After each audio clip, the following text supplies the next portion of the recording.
Hi, I'm John Kane, Executive Director of the Northwest Indiana Symphony Orchestra, and it is my pleasure today to be visiting with Linda Eisenhauer, who has just recently celebrated 50 years of supporting the Symphony as a member of the Women's Association of the Symphony and as a very strong supporter. And welcome, Linda. Thank you.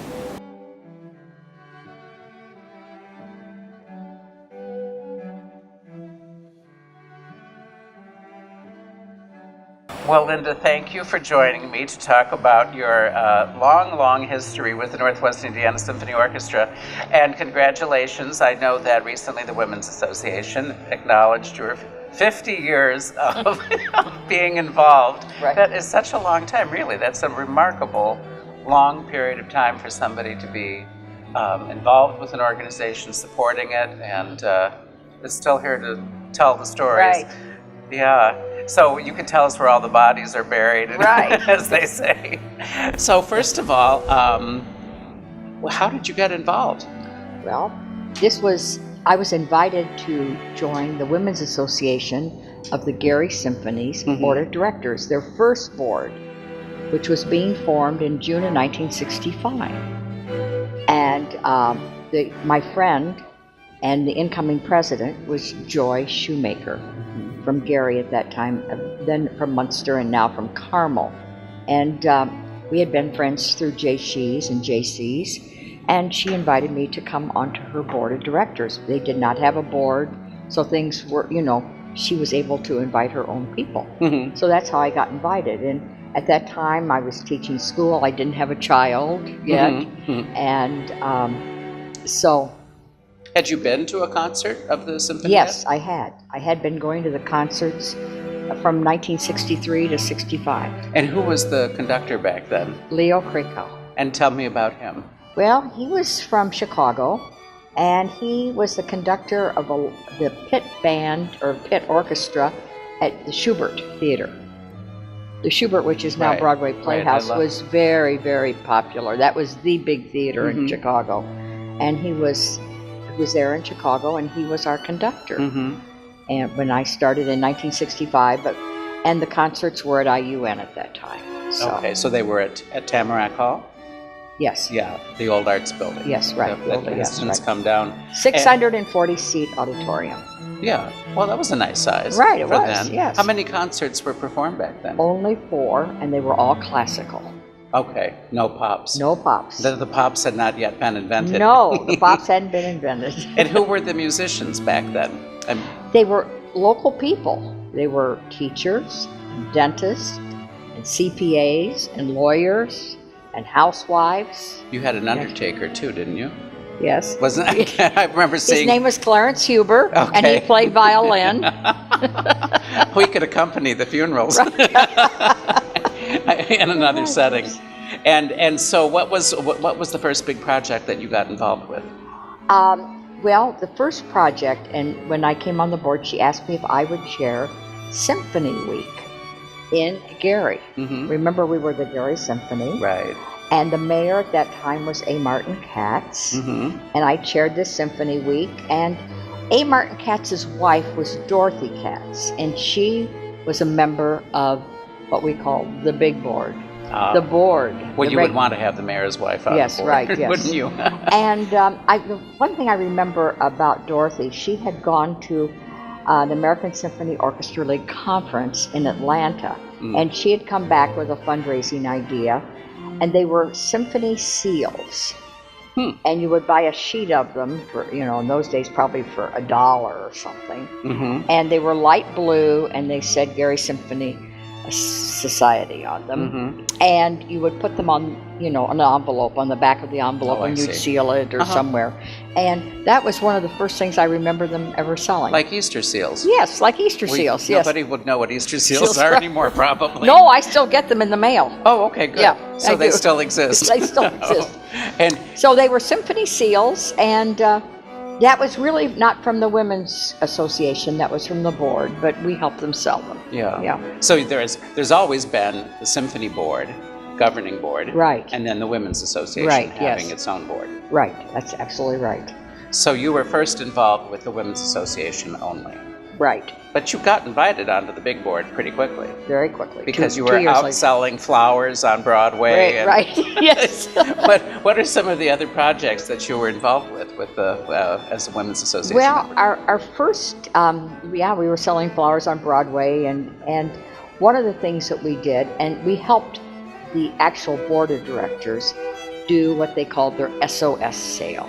And we would take cans, and we would stand in front of grocery stores, and on the corner of 8th and Broadway, and 6th and Broadway, and 5th and Broadway, and so forth, on a Saturday. And we would hold out this can. It would say, support our symphony, an SOS can. That's we need to do that now. Yes, and actually we made quite a little bit of money. Bob Nelson had a piano store on Broadway, and we would take all the money over there. He would sort of spearhead it, along with a man named Arnold Williams, who was the head of music for the Gary school system. And this was sort of their pet project, and we would help them once a year, usually in the fall, do this. And you had a piano raffle in did. 1967. Right. It was a Yamaha piano, not a Baldwin or a Steinway, a Yamaha. And it's still a very popular piano. We had the drawing at San Remo's restaurant, which was on Ridge Road in Griffith. And we netted $1,000. Now that was a lot of money in 1967. Absolutely. And we had the drawing there, and the second prize was a metronome. Which is sort of interesting because, you don't see those things on raffle tickets very often, Not very right? often, no. And Carolyn Ryberty won that. I do not remember who won the piano, but people were quite excited about it. And that had been donated by Nelson's too? No, somebody from Illinois had donated it. Well, that was a nice donor. Through Yamaha. So you invented, you're credited for having invented a lot of a lot of big fundraisers that have since been, if they're not still annual, they were annual for a long time. Right. Such as the geranium sale. Right. And you told me an amusing story about the fellow from the American Orchestra League. Oh, right. Asking you not to sell geraniums anymore. Right, yes. In 1976, we started this geranium sale. And Judy Cuppy, who was on the board, the Women's Association board, his father was a grower in Indianapolis. And we bought the geraniums from him, and he would truck them up from Indianapolis and take them to all these different locations. We couldn't just sell them in one place. We had them in Gary and Munster and Valparaiso and Cherryville. We had all these locations. Right. And so it was, it was a great fundraiser for a number of years. Pre-orders, everything was a pre-order. And so we had Ralph Black come in to speak to the annual meeting of the board, of the symphony board. And I picked him up at O'Hare, and he got off the plane. He said, "Linda, stop doing geranium sales. You can do something bigger." I said, "Well, Ralph, we just netted $11,000. He said, "Okay, keep doing this." I love that. And this was like in the late 70s, early 80s. So, the $11,000 was a lot of money then, I can remember buying my geraniums from Edith Root and then going to pick them up at the Lake County Fairgrounds. Right, yes. Because I lived in Crown Point then. Right. Yeah, well, I still do. Yes, right. But okay, so that was 76. Now, back in 72, because I skipped ahead a little bit, you invented the May Wine Brunch. Right. Tell us about what the first May Wine Brunch was like. Well, this was something I had thought that would really be fun, was to have an event where we would serve May wine, which is a type of wine from Germany. It's a rather sweet white wine, and it's flavored with woodruff. And we would serve it with a strawberry in the glass. Okay. It sounds very springy. And so we had to figure out something. So we decided to have this May Wine Brunch at Gary Country Club, which today is Innsbruck Country Club. Right. And we would have, all these wonderful ladies. And Edith Root found a wonderful male opera singer from Crown Point that entertained that day. And our menu, I still remember the menu. It was a fresh fruit plate. And for dessert, we had strawberry shortcake. Yeah, so it was very yummy. And the women in those days wore long dresses. Oh, really? Yeah. That was the style. And not formals, just daytime, just like a lot of women today wear long dresses. Yes, that's true. Right, yeah.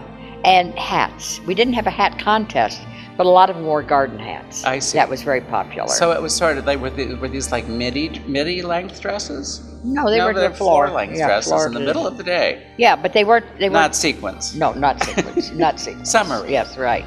And in those days, this was our annual meeting. This was interesting because we had to elect the officers, approve the budget, and do all those things besides. Oh, wow. And now it's a fundraiser, and it's not our annual meeting.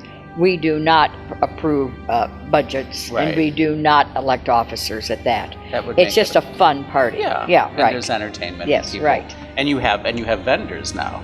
We have vendors. I right, bought yes. a vegetable peeler this year. I hope it's working. It's working excellently, thank you. Good. I bought a flavored oil with rosemary and garlic right. the year before. Okay. Anyway, those are good things. So so when you started, it was the Gary Symphony Orchestra still, and then in the mid 70s we became the Northwest Indiana It was Symphony. 1972. Okay. And 72. how did that come about? Well, I would say in the mid 60s, a group was founded in Hammond. It was called the Hammond Area Youth Orchestra. Okay. And they performed at Woodmar Methodist Church and at Gavitt High School. Mm-hmm. They were very involved and had all these wonderful youth from the area. Denise Kirkland was in that orchestra at that time when she was 13 years old. She started. And Mrs. Seymour Kaplan from Whiting was very involved with this group, and Catherine Tegsey from Hammond, whose son Bill played French horn in our symphony. He was a teacher, and so they were interested in joining forces with the the Gary Symphony. Right. Now, if we're going to combine two groups and two boards, it was two boards also. Sure. So two groups and two boards. Now we're going to have a new name. And what will the new name be? So many ideas were thrown out, like the lake area and so forth, but we settled on Northwest Indiana Symphony. And that was 1972. And the people that really met and worked with that were Ray Castendiek, who was the first president in 1972, Aurelia Costanza, Ernest Reuter, who became the president the next year, myself. We were the officers. Yes, we were the people that really worked on starting this. Yeah. So you were the first board of the Northwest Indiana Symphony Orchestra. Right. Yes. And we glossed over when you were first brought onto the symphony board, the big board. That was in '67, apparently. 67, yeah. Chuck Wheeler was the president. Yeah. And he invited Aurelia Costanza and myself to come on his board with him. And he was an interesting figure in Gary. Yes, he was. He had the hot dog stand at Village Shopping Center. That's right, he Vienna. did. Oh, those Vienna hot dogs were so good. Right. Well, what you don't know is that his original start, and this is rather interesting about Chuck, he sold tamales that his wife made, and he would ride a bicycle up and down in Gary and sell these from his bicycle. That's where he got started. Did he sell outside? And then I think he was probably a millionaire, at least, or more. When I met him, that's how he was portrayed to me. And he, did he sell his tamales outside the gates of the mill at U.S. Steel? That's what I thought. Yes. I think Edith Root told me. Yes, all that. and then plus he would pedal over in the neighborhoods too. Yeah. So it seems to me, now I came back to this region after college in the late 70s, and it seems to me that the symphony was really thriving in those years. It was. Yeah, yes. So like 60, 76, 77, 78, and you were very involved during that period of time. You launched the first season ticket drive. Right. In 1973. Right, yes. What was that like? Well, I was the president of the Women's Association of the Gary Symphony, and then was at Northwest Indiana at that point, from 1972 to 74. And so a friend of mine from Fort Wayne, Indiana, who's very involved in the arts, said, Linda, you must invite this woman from Milwaukee to come down and speak to your group. She's fabulous. Just to inspire all the women on your board to get involved. And her name was Audrey Baird. And she was fabulous, and she spoke all over the country for many, many, many years. She came down and she said, we met at Gary Country Club in the afternoon, and then we invited the board of directors to come at 4 o'clock. And she said to all of us, you have to do a season ticket drive. We never had a season ticket drive. I mean, a little brochure was sent out now and then, but there was no season ticket drive. She said, you must do this. It's really, really important that you do it.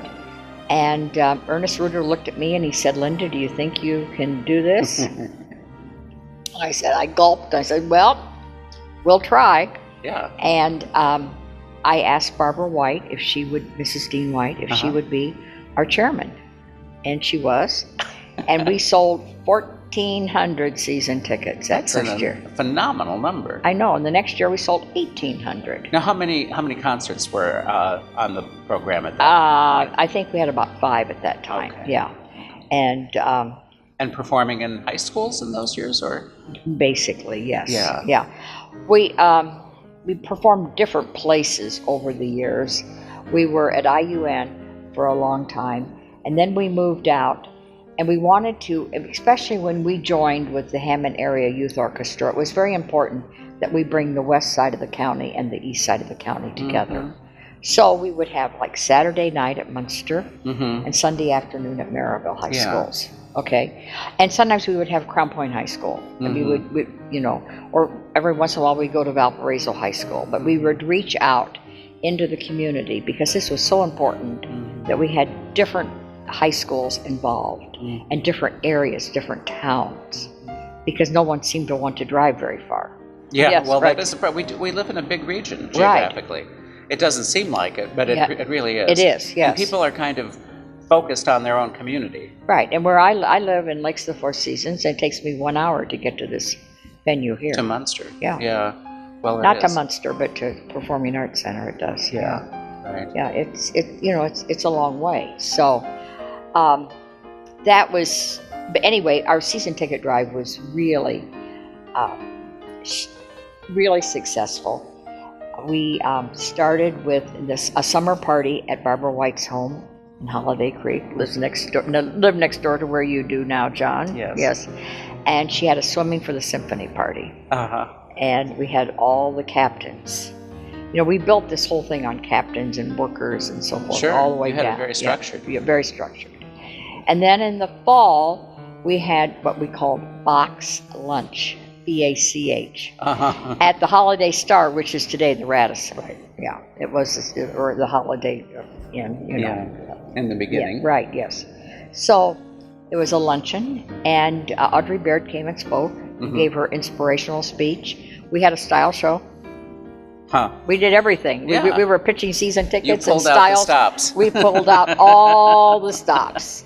And we were just so successful. And we were, it was a real thrill. Well, you had mentioned to me that you thought the most successful experience that you had with the symphony during your years of being involved was the Van Cliburn concert at Memorial Auditorium. That was that was bit. really special. It was on a Sunday night at 8:15, which is sort of. I'm in bed now on Sunday night at 8:15, right? Watching Downton Abbey. November 6th, 1966, at Memorial Auditorium in downtown Gary, and it was over 4,000 people, standing room only. Unbelievable. I mean, I think the next week the fire marshals wouldn't have allowed it probably because it was just so over. I wonder if my parents took me. I would have been 66. 12. Yeah. They might have. They might have. I have this vague recollection. And he played Rachmaninoff's Concerto No. 2. And it was a huge success. And of course, we were riding high. And we had a lot of, in those days, in 1966, we had a lot of concerts, big concerts at Memorial Auditorium. Right. And the next year, we brought in Roberta Peters. And we flopped. 900 people. Poor Roberta Peters. Well, she was a lovely singer. Of course she was. But, Singers just don't do the same thing as instrumental players, really. Yeah, you said piano and violin are the most popular. Yes, right, that yes, in right, your yes, experience. right. Yeah, and but we did have a lot of, and when we would have concerts at Memorial Auditorium, we would go over. We always had receptions. The women always gave receptions afterwards, Yeah. and we would go 1 block north to the Gary YWCA, and Al Sweet and his wife Connie had the cafeteria there. That was a good place to eat. Right. And what they would do, they would clear it out, and then we would have receptions there. I think that social element is very important. You're right. For It is. For the orchestra to It is. succeed in the community. Yeah, right. It is. It's very important, and people really like it. Well, that's why we like to have those cookies With Kirk nowadays. Right. Thanks to the Women's Yes, Association. Right. Yes, people love that. Okay, so let's talk a little bit about another well-known person in the music world, Tibor Kozma. He was also the conductor at one time. Right. And he came from. I always forget that I didn't go to IU, so Right. I forget that we have this incredible music resource in our Right, own state, right, yes. and famous people from all over the world Right. end up gravitating to Bloomington, Indiana. Yeah. So he was here. How was Yes. that? Well, it was very interesting. He was a very talented, wonderful, outstanding conductor, and he had been an opera conductor at one time at the Met in New York. And he would drive up for rehearsals and concerts all the way from Bloomington. Mm-hmm. Now, you know that's not an easy drive. That's Mm-mm. 3.5, 4 Sure. hours at least. And so it was not an easy commute, but he did it. But he was a taskmaster, and he demanded a lot of the musicians. And they only got better because of him. Yeah. But he would come to board meetings, and this is what I remember about him. He would bang his fist on the table, and he said, "You will do this." Right, because he wanted. To the board. He expected the board to raise money for Right, him. yes. You will do this. And did the board do that? Yes. This and that? Yes, of course. And he died tragically in a car accident. Right, very tragically. And it was down in the Bloomington area, on one of the winding roads, outside of Bloomington. Yeah, it was very sad. And is that when Robert Bodnoy came on the scene? Yes. Okay. Yeah. And you met Bob at the American Orchestra League Yes, conference. right. And Yeah. so was that easy to get Bob hired here? Or No. no? No. Okay, I was on the volunteer council of the American Symphony Orchestra League board for 8 years, and at that time, in 1976, I was a board member, and it was in Boston, and they said, "Linda, you have to go and interview people for conductors, possible. We drew some people, meet some people." Right. And because Tibor had died in the spring, and we were without a conductor. So I met Bob, and we had dinner one evening and interviewed him, talked to him, and I thought he was somebody that we should definitely bring here to have everybody get to know and meet. But I told him, you're going to have a very difficult time because you're only 28 years old. Mm-hmm. And there are some orchestra musicians that are not going to be happy with this. And was the orchestra a union orchestra by now? No. Okay. Not till after Bob came. Okay. I was about 2 or 3 years after Bob was here that we became union. Okay. Yeah. And I said it will not be difficult. And he came and interviewed, and the board really liked him, but the musicians committee did not. Oh. It wasn't him. I wouldn't say Bob. It wasn't against Bob. It was because several of the musicians wanted Harry Farberman, who was a conductor from Springfield, Illinois. And they really wanted Harry, and they said Bob was too young. Just what I had said. I had told them that would be a problem. And so there was quite a disagreement and quite a fight, and the vote was taken, and Bob won the job. Yeah. And he was the music director for 20 years. 20 years, Yeah. And those were really years of like the height of the symphony's success in the community. Right, yes. And he was a very good fundraiser too. because at one time I was vice president of development. Okay. And for the board, not for the women's group, for the board. And I'm very proud to say I raised $60,000 that year. But that was a long time ago. That was in the 70s, early 80s. But Bob would go with me to all the calls. Wow. Yeah. Well, that's a big commitment. Yeah, to all the corporations and so forth. Yeah. And back in those years, there was so much corporate support. Right, yeah. And I'm not talking about U.S. Steel because that was separate. These were other corporations of the 60,000. Not the big ones like NIPSCO and U.S. Steel that gave us a lot of money. But this was outside of that. You, so the Women's Association, to raise money, speaking of raising money, also put together decorator show houses. Right. On several occasions. Yes, 5 occasions, and those were very successful money makers. I remember the very first symphony event I ever attended as an adult was a gala after a James McCracken. He had gone to Horace Mann with my parents, and so my mom wanted to go. So my father passed away. My mom and I went together, and was that you said that concert was at Westside High School? Right, it was at Westside. And he and his wife, Sandra Warfield, came and, sang together. And they were so generous. And we had a black tie, a party, like on a Wednesday night at this Holiday Inn. And people came, and it was very, very popular. But of course, he was a hometown boy. And, and Tom Farrell from U.S. Steel and myself chaired this whole gala. And it was really a fun evening. Yeah, I always wondered who this Linda Eisenhauer was. Who is this Linda Eisenhauer lady whose name is always in the program? She's always chairing things, but that's why you're still here, and that's why everybody was so pleased to make that honor for you. Thank you. Who were some of your other favorite guest artists? Well, I went through the list. I was thinking, and I'm sure there were many more, but. At one time, we had a headliner every year at the Symphony. We always had a headliner.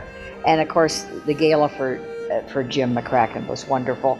And my husband, Ron, and I became very good friends with Jim and Sandra. Oh, really? Because of this, yeah.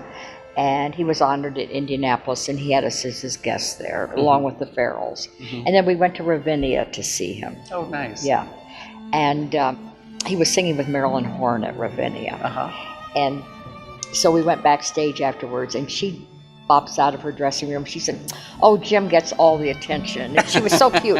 But she performed with our symphony, the Northwest Indiana Symphony. And she was probably one of the friendliest of all the musicians we've ever had here. Marilyn Horne was terrific. And she really met the public well. We had a wonderful event afterwards at the Radisson, and it was not in that room where we usually are. It was more in the center. The hotel has been changed around quite a bit. But there was like a comedy club, and we were up there. Okay, so it was really great. And Rudolph Nureyev, that was very special. That was at Westside High School also, and we had a big gala after.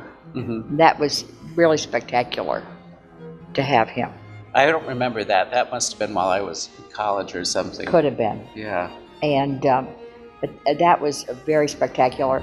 And a lot of these, like with McCracken, performed 2 nights, and so did Rudolph Nureyev. Because the tickets were selling that well. Well, we only had 2,000 seats at Westside. That's still a lot of tickets. I know. So you sold 4,000 for each of those concerts. Now, the other people that I've thought about, we had Itzhak Perlman twice. I remember those concerts. And the last time he was pretty cranky because, well, he had a kidney stone. Oh, dear. Yeah, I know. So he was pretty cranky. I mean, for good reason. Yeah. And then I went down and I wrote a list of names of people that, I remembered. Leonard Pernario. When he was here, it was a long time ago. That was in the 60s, and it was at Memorial Auditorium, and we had the party for him at the YWCA afterwards. Janos Starker, cellist. Colin Carr, cellist. Arthur Fiedler at Maryville High School. And he was cranky.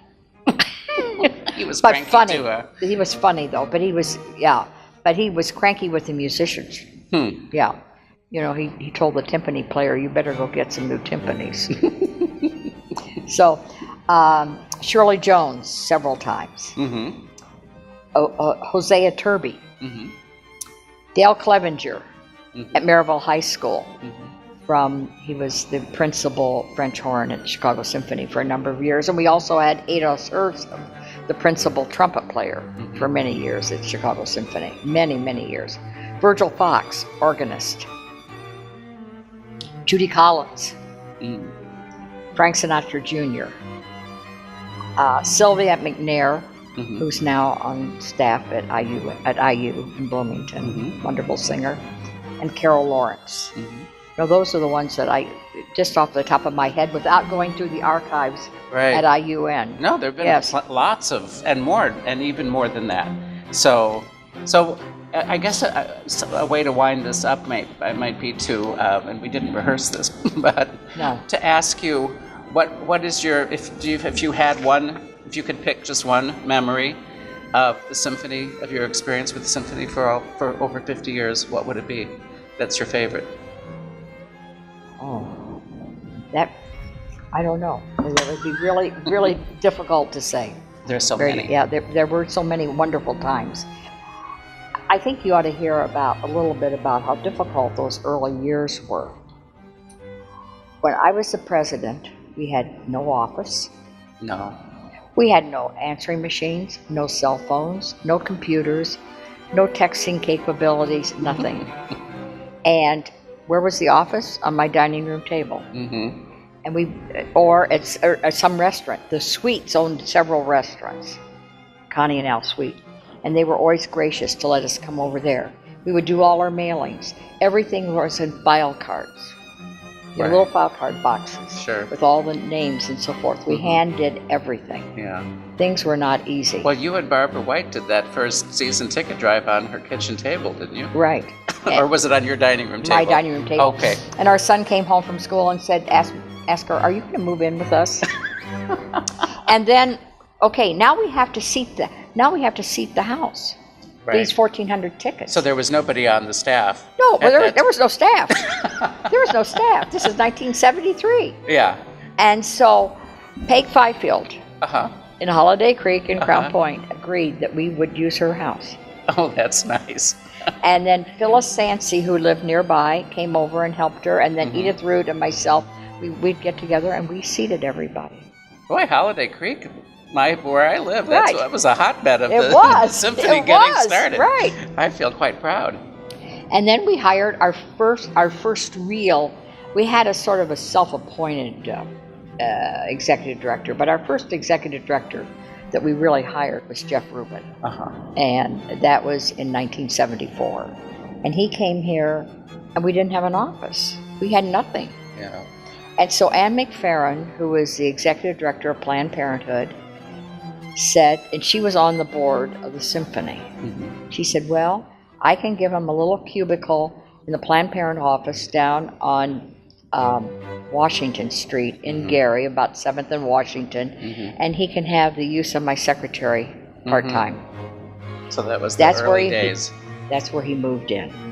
Well, Linda, thank you for sharing all of this with us. Yes, a lot of good memories. It's a wealth of information, and I think it's important for people to be able to hear it, to have a real appreciation of what has come before. Right. Thank you, John. Thank you, Enjoy Linda. doing it. Yes.